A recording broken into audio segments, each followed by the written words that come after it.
Most rappers today portray themselves as having started from the bottom before making it rich, but this is not always the case. There are a lot of big rappers who came from middle class or upper class families that already had wealth before they made it big as a rapper. In this video, I'll compare rappers who had little to no wealth growing up versus rappers who already had a stable or more than stable life before fame.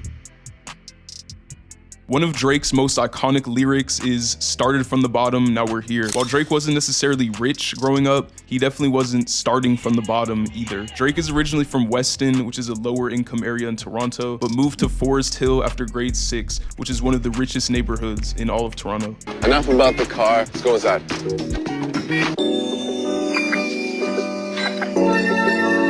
Hey, Bubby. Yeah, I made this table. At 15, Drake was introduced to a high school friend's father who was an acting agent. He found Drake a role on the Canadian teen drama series Degrassi: The Next Generation, where Drake played one of the main characters, Jimmy Brooks. He earned around $50,000 a year playing this role, which is a fair sum of money for a young teen. Drake's mom was very sick during his acting career, so he had to use his own earnings to help take care of her and pay bills. Drake was basically just rich enough to be the poorest one in the richest neighborhood. Perfectly. I was just rich enough to be the poorest nigga on the block. Yeah. His parents were just rich enough to get him out of the hood, but not rich enough to be like affluent. They're just the poorest guy They're on a just better the block. poorest guy on a better block. Drake's rival, Kendrick Lamar, had a very different upbringing. Kendrick was born and raised in Compton, California, a city with one of the highest crime rates in America. His parents moved to Compton to escape their violent gang environment in Chicago. Kendrick still grew up around heavy gang violence and says he witnessed his first murder at the age of 5. He stated, "It was outside my apartment unit. A guy was out there serving his narcotics and somebody rolled up with a shotgun and blew his chest out. Admittedly, it done something to me right then and there. It let me know that this is not only something that I'm looking at, but it's something that maybe I have to get used to." He was introduced firsthand to police brutality after experiencing the first day of the 1992 Los Angeles riots. Kendrick and his family lived in Section 8 housing, a federal program that helps low-income families pay for housing in the private market. They were reliant on welfare and food stamps to get by, and even experienced homelessness. At age 8, Kendrick lived in a hotel for 6 months with his family after they were kicked out of their small apartment when it was sold. During 10th grade, Kendrick was enrolled in summer school, which he dreaded because it forced him to be embroiled in a gang war. Despite his efforts to avoid them, he soon became heavily involved with Compton's hedonistic gang culture, which led to numerous health scares and encounters with the police. He had been beaten down in front of his mother, shot at, and even bloodied from being in the ER with one of his friends who got killed. Instead of letting all the violence around completely consume him, Kendrick detailed his experiences through music, starting as a teenager in high school. Jaden Smith might be the most extreme example of a privileged rapper I can think of. This is because both of his parents are A-list celebrities, them being Will Smith and Jada Pinkett Smith. His father Will needs no introduction, as he's universally known as one of the world's most popular actors, along with being a rapper and a film producer. His mother Jada is also a household name due to her success as an actress, singer, and talk show host. The two parents combined have an estimated net worth somewhere in the range of $400 million, putting them around the top 0.01% of the global population. Jaden was born in Malibu, which is one of the richest neighborhoods in not just California, but the entire US. The first and only school Jaden attended was a private elementary school in Calabasas that was founded by his own parents. Will Smith paid $890,000 to lease the campus for 3 years, restructuring it from a high school to a private elementary school called New Village Academy. He also donated $1.2 million to the school just for Jaden to end up being homeschooled. Speaking of homes, the primary home Jaden grew up in is his parents' $63 million Calabasas estate that was made by buying a number of neighboring properties and turning them into one compound. The property is on a massive 150 acres, causing it to receive its own postal code. The home consists of 9 bedrooms, 13 bathrooms, an 8-car garage, a home theater, a recording studio, a pool, a lake, and basketball, tennis, and volleyball courts. Due to his parents' fame in the acting world, Jaden was given his first movie role at the age of 8, appearing in the 2006 film The Pursuit of Happiness as the son of the character his father was playing. He next appeared in the 2008 film The Day Earth Stood Still, then in 2010 had his iconic role in The Karate Karate Kid movie with Jackie Chan, which both of his parents helped produce. He was only 11 years old when this movie was made, but ended up earning a whopping $3 million for his role. Jaden was also 11 when he first got into the music industry, with his first song being Never Say Never with Justin Bieber. Getting on a song with an artist as popular as Justin Bieber is extremely hard to achieve for most, let alone on your first song and at 11 years old. Jaden continued to star in multiple other films as a kid, then took a break from acting in 2014 to focus primarily on his music career. XXXTentacion was a rapper who had a very tough life growing up. He was born in Plantation, Florida, and spent most of his childhood in Lauderhill, one of the most crime-riddled neighborhoods in Broward County. His parents weren't together when raising him, and his mom was unable to fully support him financially. She seemed uninterested in raising him, causing X to use violence to get his mother's attention, beating kids up at school just to get her to talk to or yell at him. When he was 6 years old, he claimed to have bitten and tried to stab a man who put hands on his mother, causing him to eventually be put into a youth program. X went through a lot of traumatic things as a kid, such as finding his uncle's hanging body, being sexually abused, and witnessing someone being physically tortured and someone being R-worded. His mom also said that he was routinely beaten by his father as a child, and that his father also tried to hit her in front of him on several occasions. X's dad ended up in jail when X was 10 and stayed locked up for 9 years. Due to his mother struggling financially, he spent much of his childhood moving from home to home and credits his grandmother for raising him. X's violent tendencies never faded, as he was expelled from middle school for fighting and had many run-ins with the law as a juvenile. He dropped out of school in 10th grade, and by the time he was 17, he had already been charged with possession of a firearm, armed robbery, resisting arrest, and Xanax possession. Luckily, he eventually decided to channel all his pain and sorrow into music that was real and resonated with millions. Lil Yachty doesn't look like he'd be someone who came from the struggle, and that's because he isn't. He was born in Mableton, Georgia, and raised in a middle-class suburban environment. He comes from a family with a history of artistic and creative privilege, with his father and grandfather both being well-known photojournalists. Yachty's dad was actually involved in the rap scene way before he was, as he was a tour photographer who worked with the likes of Outkast, Lil Jon, Dead Prez, and also George Lopez. Yachty's grandpa worked with some even more impressive names, such as Muhammad Ali and Nelson Mandela. These two's love for art trickled down to Yachty, who obviously ended up becoming an artist musically. Yachty actually went to Alabama State University, but quickly dropped out to pursue his musical career, which was clearly a great decision.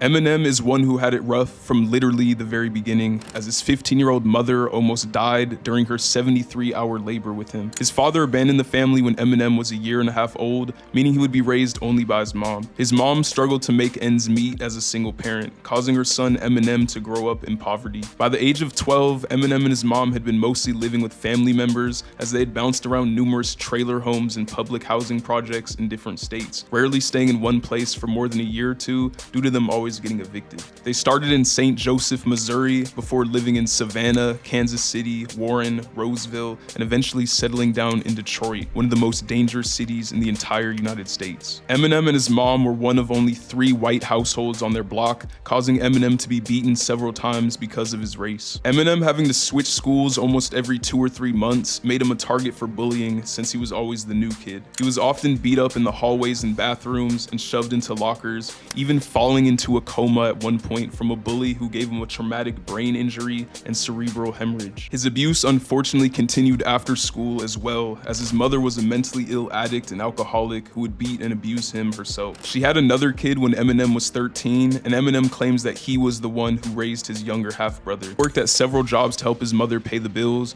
but he said she would often throw him out of the house anyway, even after taking most of his paycheck. After spending 3 years in 9th grade due to poor grades and frequent absences, 17-year-old Eminem dropped out of Lincoln High School. He had begun rapping 3 years prior, but it was at this point that he formed his first rap group and really took rapping seriously. Eminem has had a long history of beef with the father of the next artist, Coi Leray. Coi was born in Boston, Massachusetts, and raised in Hackensack, New Jersey. She was born into wealth, as her father Benzino was a media mogul who found extreme success as an urban media proprietor, television personality, rapper, and record producer. He was a co-owner of the extremely popular magazine The Source. Coi experienced a lavish childhood up until the point of her father's forced exit from The Source magazine.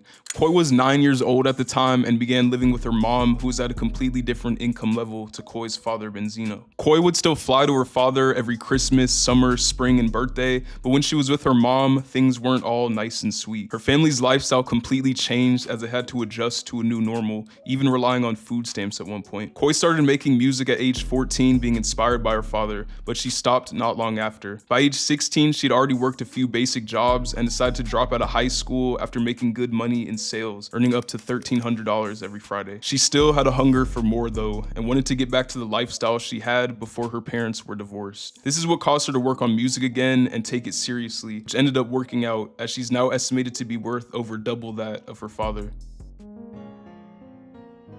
Young Thug was destined to be a thug based on the environment he grew up in. He was born in Atlanta, Georgia as the 10th of 11 children, being from Sylvan Hills but growing up in the Jonesboro South Projects, a now demolished part of the Atlanta Housing Authority that provides affordable housing for low-income families in Atlanta. Thug was quoted saying, "Where I'm from is real poverty. My mama had 11 kids, and when you have that many kids, you're going to experience hard times. We all got it though. My friends and I were robbers. We were badass kids that took everything we wanted." One of Thug's brothers was put in jail for murder, and another was shot dead when Thug was in elementary school. Thug said he was in the streets at 8 or 9 years old, going to school just so his parents would keep buying him clothes, but when he got out, he did whatever he wanted, like fighting and things of that nature. By 6th grade, Thug's classroom antics turned physical as he got kicked out of middle school for breaking his teacher's arm, spending the next 4 years in a harsh juvenile detention program. His antics would continue as in 8th grade, he got expelled from his middle school for punching a teacher in the face. He said he had his first child at 14 or 15 and would rob and steal to survive while he was poor.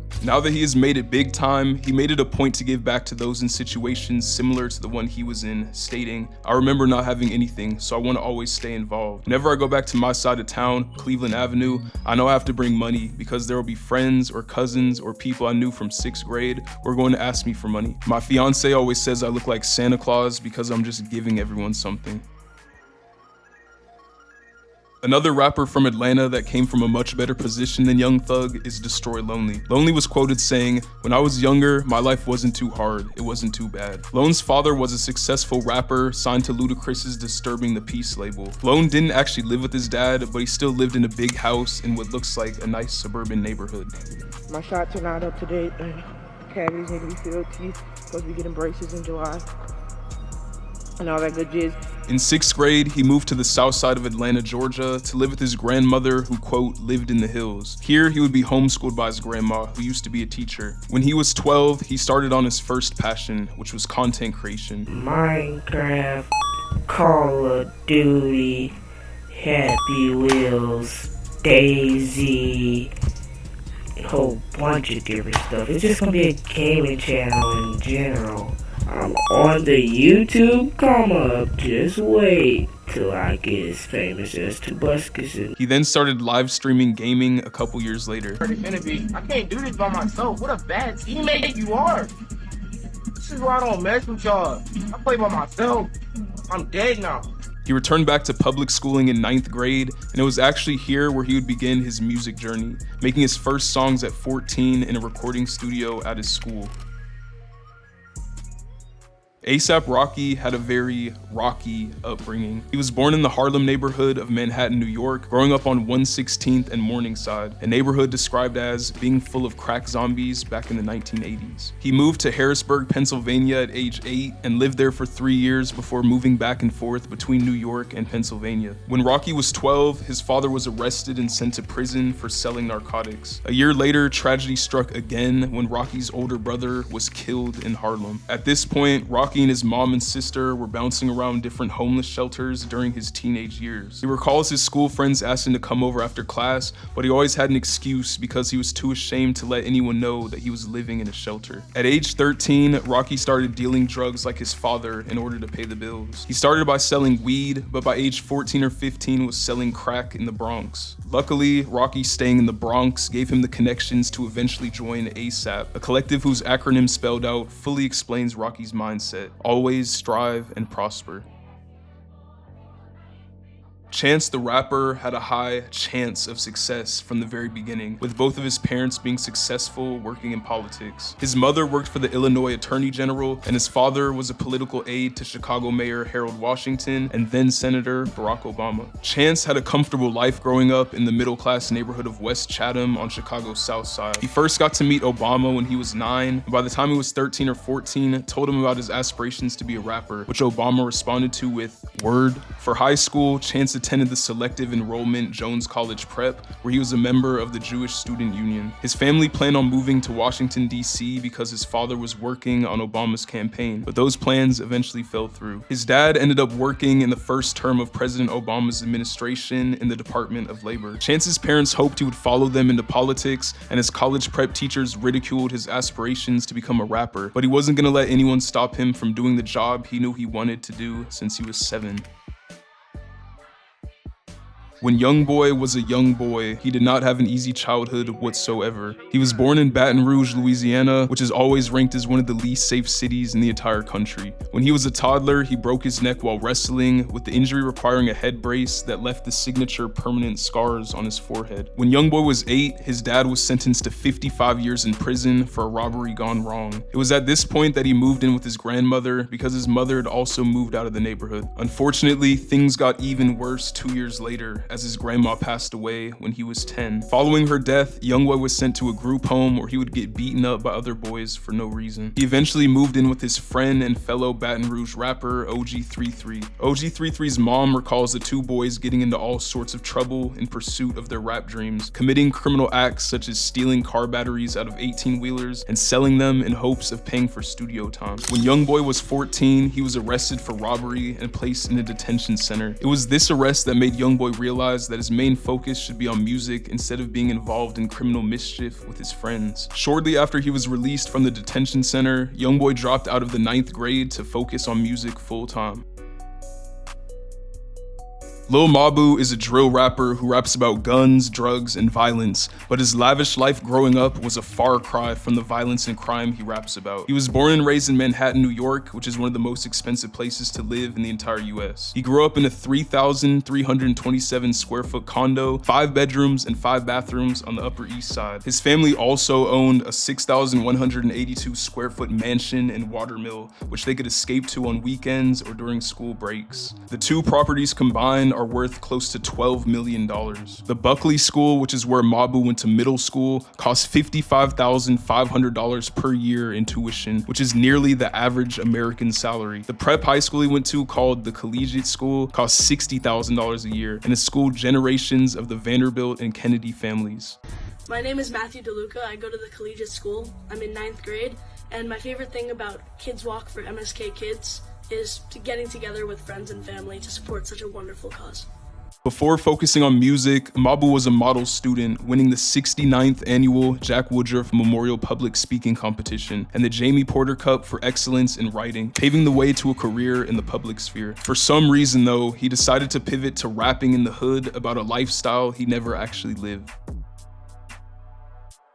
Another Lil artist who, unlike Mabu, had it rough as a kid is Lil Wayne. Wayne was born in New Orleans, Louisiana, and grew up in the impoverished Holly Grove neighborhood. Holly Grove is a high-crime, low-income area where resources are scarce and opportunities are limited. Lil Wayne's parents divorced when he was 2, and his father permanently abandoned the family. The separation brought not only emotional, but financial challenges as well. His mother worked long hours to support the family, which often left Wayne to fend for himself. This meant he had to grow up quickly and take on responsibilities at a very young age. Wayne said he started struggling with mental health when he was 10 amidst the overwhelming pressures and challenges he faced. By age 12, Wayne had already signed to Birdman's Cash Money Records, but his mother told him that he would have to end his rap-related associations because she was concerned about his safety and well-being. Hearing his mom tell him he couldn't rap anymore and follow his dreams led to him shooting himself in the chest in an attempted suicide. After shooting himself, Wayne was able to call the police, but when they arrived, he recalls them sweeping through the house and proclaiming claiming that they found a gun and drugs. He said an off-duty officer named Robert Hubler was the only person who acknowledged him and then picked him up off the floor and took him to the hospital in a police car instead of waiting for an ambulance to arrive. Lil Wayne credits Hubler for saving his life. Wayne's mom eventually allowed him to continue pursuing his passion for music, recognizing his talent and dedication. Wayne was always an honor student in school, but chose to drop out at age 14 to fully pursue his music career. A later lyric of his that perfectly sums up his road from poverty to wealth is this. I bought me a double R, cause I went from rags to riches.